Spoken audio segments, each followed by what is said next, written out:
I'd like to call to order the February 27th, 2023 regular city council meeting. Please stand for the pledge of allegiance. I pledge allegiance to the flag of the United States of America and to the republic for which it stands, one nation, under God, indivisible, with liberty and justice for all.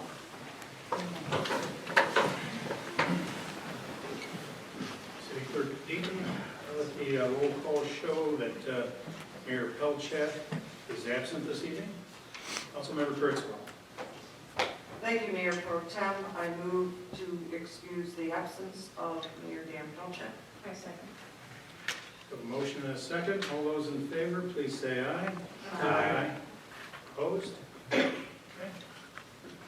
Moving on to the approval of the city council meeting minutes for February 13th, 2023. Councilmember Dill. I'd like to move the minutes. A second. We have a motion and a second. Any discussion? All those in favor, please say aye. Aye. Opposed? Motion passes. No bills this evening. Approval of the agenda. Councilmember Dill. I'd like to move the agenda as presented. A second. A motion and a second. Any discussion? All those in favor, please say aye. Aye. Motion carries. Moving on to the consent agenda.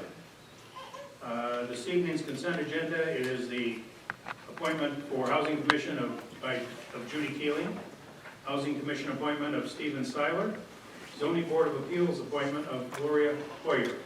If any of the attendees are here and wish to make a statement or introduce themselves, I request that they do it during public comment. Do I have a motion to approve the consent agenda?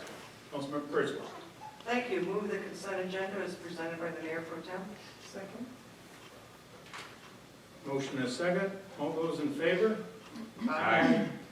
Opposed? Motion passes. This evening, we have a proclamation to present.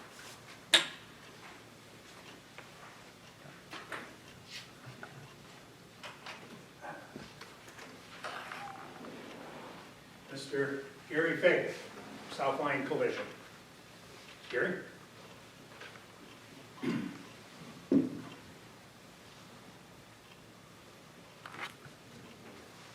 So whereas 2023 marks a milestone for South Lyon Collision, celebrating over 40 years in the city of South Lyon. And whereas South Lyon Collision has been family-owned by the Fagan family since 1982. And whereas South Lyon Collision has been rated one of the best collision shops in the area and has been meeting the needs of car owners in the South Lyon community. And whereas South Lyon Collision has been an important, caring part of the community, contributing to many causes and needs without hesitation.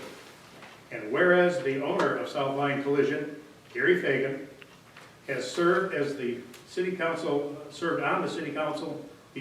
South Lyon DDA board. And whereas owner Gary Fagan has also served on the DDA's Economic Vitality Committee. And now therefore, I, Stephen B. Kennedy, Mayor Pro Tem of the City of South Lyon, on behalf of Daniel L. Pelchat, Mayor of the City of South Lyon, the City Council, and the entire community, offer congratulations to South Lyon Collision as they celebrate over 40 years in business and wish them many more years of success. Thank you so much.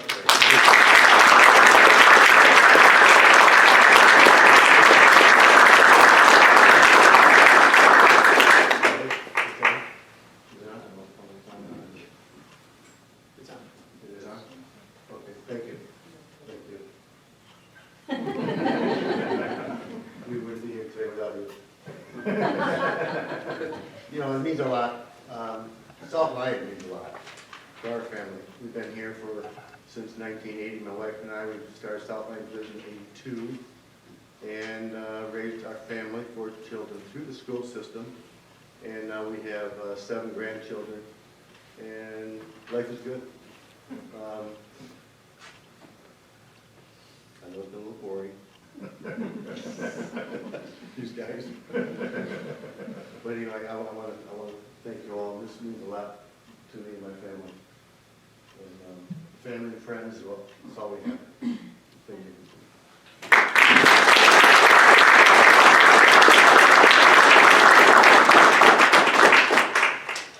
Thank you, Gary. I'd like to open up the floor for public comment. Please remember the 2-minute time limit for the first public comment. There will be a second one at the later on in the meeting. Do we have anybody that would wish to speak? Please approach the microphone. Oh, okay. State your name and address for the city clerk if you would. Sharon Sauer, 585 Covington, South Lyon. It's kind of up on my forehead. Can you hear me okay? All right, well, good to see everybody. I'm the director of Active Faith Community Services.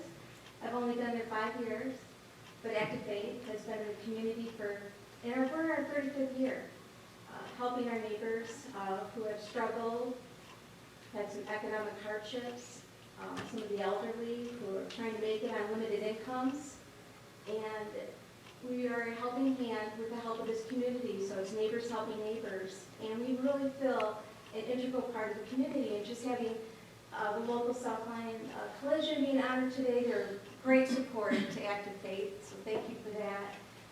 I wanted to tell you today, we operate every Monday. We give out groceries to the local community, and we're serving about 400 individuals a month, about 150 children. We do a backpack program. We also do a warm coat program, and we give out all kinds of essentials that you wouldn't really think about all the time, but like hygiene products and things like that. And pretty much behind the scenes, we will take care of you whatever you need. We are growing. We struggle in the space that we're in. I'm fresh eyes there. I saw the moment I went in through the doors that we could improve the circumstances. It's my vision to move into a new location. And I just wanted to tell the council about that I feel a very strong mission in my heart to help Active Faith get a new home, a beautiful, dignified building that can be a multi-purpose community building for the area that would maybe even include some other nonprofits as well. We'll see. But I just want you to know I have my eyes on that prize, and I wanted to let you know about that. So please keep us in your hearts and in your prayers, and I'm sure we'll be talking along the lines, as I might need approval for things as we go. So thank you very much. Thank you.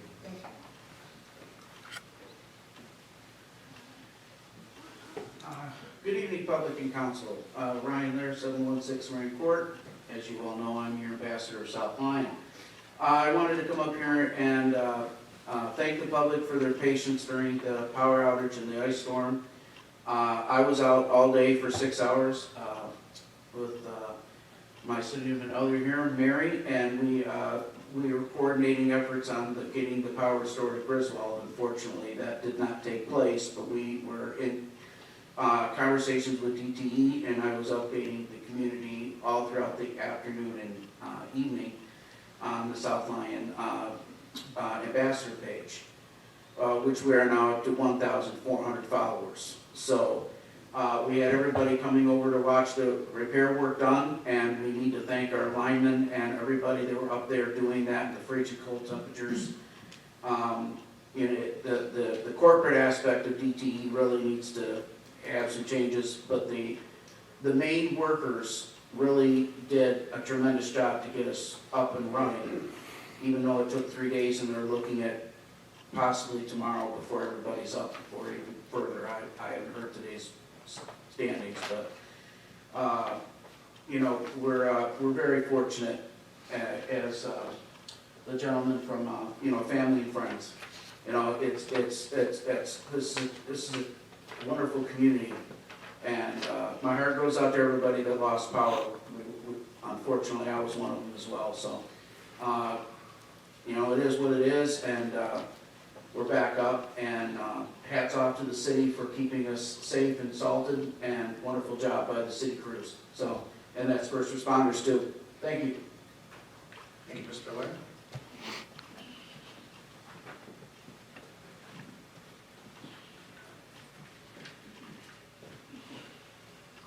Bob Ziegler from South Lyon Area Youth Assistance. I'm the chairperson. And I came to tonight to thank the council for the funding that we received, which is great. And I appreciate it. I hope they have to continue. Just to give you, I passed out, of course, a brochure and our newsletter, so you can look those over. I won't read it in detail, of course. But we offer casework services for young people, and we have an office in the high school right by the senior center. We have a camp program for the kids to go to camp to get an experience, and we do it at a very nominal price that most people can qualify for a scholarship to go into the camp. And we have a mentoring program where we have an adult mentor with a child. Sometimes there's a parent missing in the home, and a mentor is really, really of great value in that case. The back-to-school shopping is to help low-income people with the children going back to school so that they have new clothing to wear, to have self-confidence in going to school. That's one important thing that I feel we do a great job in developing self-confidence in young people. Part of that is the summer enrichment program, where the kids come in, we put on a play, they write the play, and then they put it on to parents and grandparents and friends, neighbors, come and enjoy it. But it gives the kids that are sometimes very shy a chance to get out and try their talking in front of people, and that is a big self-confidence building. We have skill building where low-income families sometimes want activities for their children, but they can't afford it, so we help with a scholarship. And tutoring scholarships for those that need help with their studies. We have certified tutors to help the young people. And youth recognition is a program we put on in the spring to recognize young people for volunteering in the community. And we're always looking for volunteers. So if anyone wants to, I'll leave some brochures in the back for someone to pick up. And there's a phone number to call and join us in helping young people. And again, thank you. If you have any questions, you can ask. Thank you very much, Mr. Ziegler. Okay, thank you.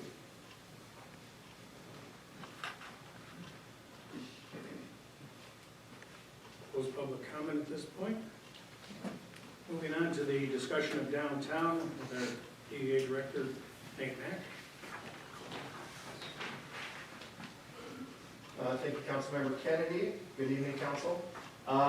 First off, I just wanted to say congrats to Gary. I worked with him for a little over 2 years while he was on the DDA board. As Mr. Kennedy mentioned, he was on the Economic Vitality Committee as well as the DDA board. And I worked quite a bit with him. So I got to get to know Gary, somewhat well, and very deserving of the recognition. So congrats to Gary and South Lyon Collision. Moving on to my more formal report, the winter market for the weekend had to be canceled on Saturday at the VFW due to the power outage. So we're looking to potentially add another date there, but we'll provide another update on that as we continue to move forward. Let's see here. Also for the farmers market summer season, the market manager has informed me that there's going to be at least 3 food trucks at every farmers market this year, maybe 4. She's tried to get 3 different food trucks and then like somebody serving beverages as well, so coffee or tea or whatever. Let's see here. Duovino is officially opening next week, March 7th. That's cool to say. It's been a long time coming. So yeah, that will be very exciting for everybody, I'm sure. But that's great to see that they are going to be opening finally. That's been a long time And then we're continuing to do work on the social district as well. You'll see something come before council in the next couple of meetings, I would imagine. So with that, it would be the end of my report. Oh, I should mention the carnival this weekend as well. That is on Saturday, March 4th, 4 to 7 p.m. We've got a total of 7 vendors that will be there. 6 of them are selling food. 1 of them is just going to be selling rocks, fancy rocks. And then we've got a stilt walker who's going to be doing street performances and a fire performance as well. We've got face painting, caricature artists, tarot card reading, meet and greet with Princess Tiana at Dreammaker Kitchen and Bath. And there's also going to be a meet and greet with Batman around that area. We're not 100% sure where we're going to put him yet, but that'll also be around there as well. So should be a great event. Hopefully weather will cooperate with us, so we'll see. All right, that's the end of my report, so I'll answer any questions anyone has. Councilmember Kurtzbaum. I just have one quick question. Is Princess Tiana related to Princess Tanya? No. Thank you. Councilmember Hanson. I appreciate the Facebook ad. I think that's going to definitely drive up, folks' understanding of the event coming up. Has there been, much interaction on social media that you've seen, as far as the reach of the ad, or? Yeah, there has. So for that one ad, I started it, I think Monday of last week. The reach is over 10,000 on it. There's been a lot of impressions as well, probably like 300-400 impressions, which is like people clicking on the picture or whatever. So yeah, there's been some good traction with it. Excellent. I'm excited for it. It's been a lot of fun. Yeah. Very good. Thank you very much. Thanks. Moving on to the fire chief report with Chief Orange. Thank you, good evening. We're currently, for the first 2 months of the year, up to 231 incidents, which is rather busy for us. It was a pretty busy couple of days there over the ice storm. We had 30+ calls, everything from down power lines, trees on the road, structure fires, our everyday medicals. So it was a pretty busy, carbon monoxide, a couple of those. So it was a pretty busy couple of days, pretty taxing on our daily on call, for their very lives. So we're pretty fortunate to really group of guys and gals to show up and perform like that for pretty much 2 solid days. So, our ladder truck is complete, knock on wood. The vendor is taking out one of our, Lieutenant Mitchell, do some trigger apparatus out to do the final inspection and repairs. Should be like a brand new truck where they actually remove the old stuff and put on new with a brand new truck. But he's doing the final inspection next week, and then they're gonna drive it from there, knock on wood, all the way to Grayling. Hopefully the driver isn't anything on the way, and they will sticker it and radio it, and should get it here in the near future. So it's coming quick. And then on May 20th, put in their calendars, the fire department's going to have our open house. It's been kind of hiatus since COVID. We're bringing back Trip Powell for Wonder Jump as major sponsor. He's donated a bunch of games for the kids. We're getting Hickory Township Smoke Trailer. Right there, the fire department has a live burn trailer, one side's sprinkler, one side's not. They lay them both on fire at the same time. It demonstrates the efficiency of sprinklers and keeping the fire down before burn can get there. We're going to do extrication. Kids will have plastic helmets on their items. There'll be food events for people of all ages. So it should be a pretty big event. We're looking forward to it. Very much a lot of work into it, and we're still heading that direction. So that's all I have. Councilmember Dillon. Thank you. I was just wondering, we talked about it a long time ago when we thought we were getting a truck a million years ago. Is there anything we can do with, maybe just a little bit of interest, like as the truck's coming in, we can video it or, live stream it on Facebook or something just to kind of, We all have all this social media. yeah, just to kind of welcome it and make it kind of a live Yeah, thing, that'd here be- it comes, or tracking it from Grayling or something. I just thought it'd be kind of a fun thing to do. Yeah, for sure. And we'll have an open house as well as Yeah. our first public event. Yeah, like that. Thanks. Councilmember Hanson. So the open house, May 20th, Do we have a time like noon to 4 or something like that, or? Make sure it's 11 to 3. You'll come later, I'm sure. 95%. Brandon's been working on it really hard, but I'm listening afternoon. Thank you. But I will get it in our social media as soon as everything's, he's hammering out the flyer right now. As soon as the hammer, I'll have it in our social media and the city calendar. Councilmember Kimball? That really is a terrific opportunity for people to get a little look of what's going on in there, and it's usually really well attended, so people kind of, especially with kids, they end up, they're smiling all the time, they're inside with all those engines and stuff. Yeah, there's a little plastic helmet on this badge and all that good stuff, so it should be fun. Yeah. Are you guys considering a push-in for the new ladder? Push in. You know, where the whole crew gets in there and pushes into the firehouse, you know? Hadn't thought of it, but We did it it's a with pretty heavy truck. the last engine we got, so. Yeah, that's a good bad idea. I'll give you the social media too, but we'll definitely do something. It'll be pretty eventful when it comes into town. It's been a long trip. I don't think it's last half yet, sorry.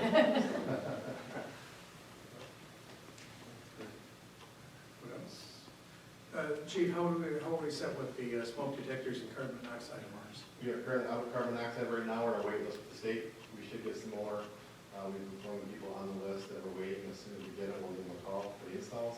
And we're in the 30 to 40 range to run smoke detectors. Very good. Thank you very much. Yep, thank you.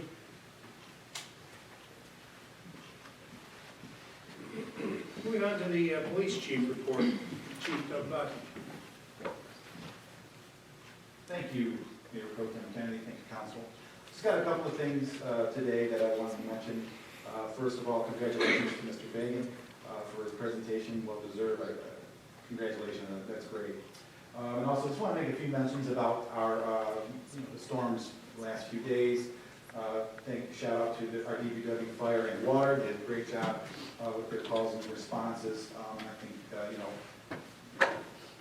working as a team is essential, and I think they did an awesome job. And just a reminder to the public, for safety reasons, come to my attention that, when there's power outages and the intersections are down, just treat them as a four-way stop until our DPW workers get those stop signs out there.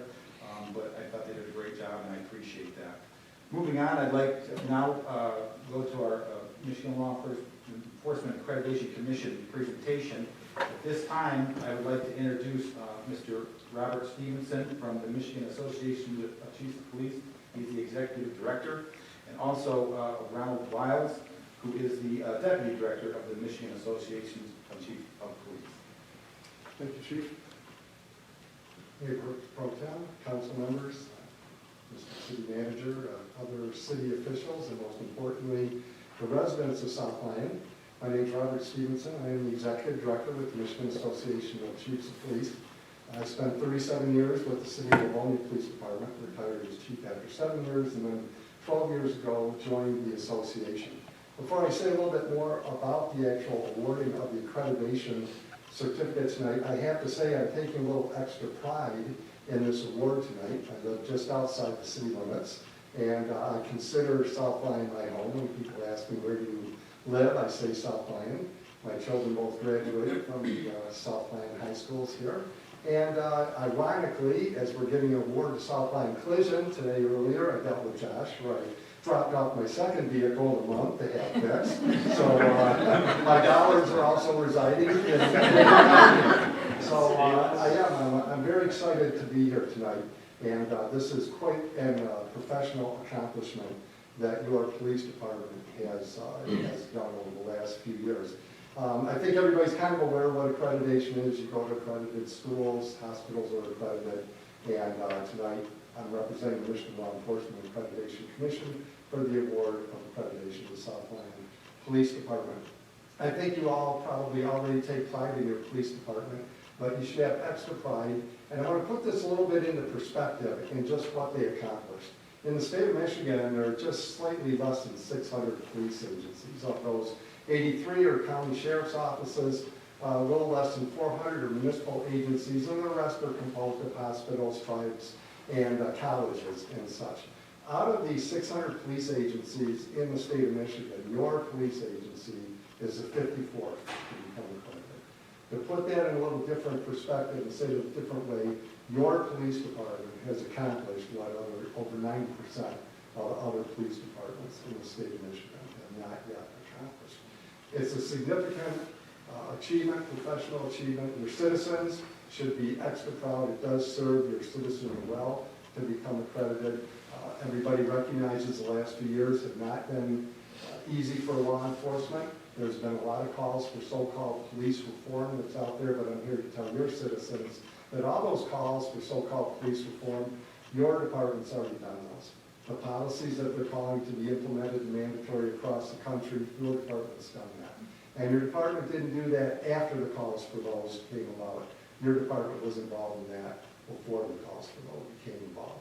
So again, as I said, although I didn't do anything with this process other than come here tonight, I am feeling an extra bit of pride because I do consider myself a South Lyon resident, and I'm very proud of that. So with that, I'm going to introduce this to Ron Wiles, who's the actual program director, to explain just a little bit more about what your department had to go to, and then we'll do the actual presentation. Thank you. Well, good evening, and thank you for the opportunity to be here. It is certainly my honor to be here and recognize your outstanding police department for their accomplishments. My name is Ron Wiles. I'm the Deputy Director with the Michigan Association of Chiefs of Police, the Accreditation Program Director for the MILIAC, which is the Michigan Law Enforcement Accreditation Commission. I did my law enforcement career in Grand Blanc Township, 26 years, and the last 6 as Chief of Police. And just recently retired in August to take this role here with the Michigan Association of Chiefs of Police. So again, it is my honor to be here and celebrate your police department. So if you don't know, accreditation is a time-proven way to enhance the overall performance of an agency. You know, the foundation of our program lies in the voluntary compliance with 108 best practice professional standards in law enforcement. And the key there is voluntary compliance. No one's making them do this. They did this to get better. You had a good police department. Accreditation gives them the opportunity to be great. Not only to represent you as the council, not only to represent their staff and their department, but to represent the citizens of South Lyon. And that's just what they're going to do. So let me kind of walk you through the process of what they had to do to accomplish this. As Executive Director Stevenson said, this is quite a significant professional accomplishment. We don't give these out. They are earned. Your agency earned this accreditation. So 5 steps, basically. First step, you have to apply. For some chiefs, that's the hardest decision to do, make that decision to apply. This is voluntary. Again, you're not making anybody do this. They do this to get better. And they know going in that there's quite a bit of work to accomplish successfully. So during that application period, they have to decide who's going to tackle this, who's going to be my accreditation manager. And I can tell you had an outstanding accreditation manager to navigate this ship through the seas. It is not always calm, but to get to the end is quite an accomplishment. Second step, self-analysis period. This is where all the work is done. It takes agencies up to 2 years to accomplish the self-analysis period. So there are these things called standards. And they tell the agency what they have to do. They don't tell you how, that's up to the agency. They tell you what you have to accomplish. It's up to the agency and the CEO to determine how they do that. They look at the standard, and they look at their current written directive or policy. And they see if they're in compliance. If they're not in compliance, they have to take that written directive and alter it. So it is in compliance with the standard. But it's one thing to say you're in compliance. They have to prove that they're in compliance. So they have to gather proofs. As I mentioned, there's 108 standards in our program. There's over 800 proofs that you have to show in the program to show that you're in compliance with the standards. Third step, let me back up one real quick. So during the self-analysis period, we bring in assessors for a mock assessment. And for some agencies, the mock assessment can be quite brutal. They're brutally honest with where you are in the process. They give you tips, they tell you where you're doing well, they tell you where you're doing poorly, give you the opportunity to improve and get up to where you need to be. Which leads to the third step, the on-site assessment. We bring in 2 assessors from outside the area that are trained by the MILIAC, the Michigan Law Enforcement Accreditation Commission, on how to properly assess an on-site assessment for our program. They're here for roughly 2 days.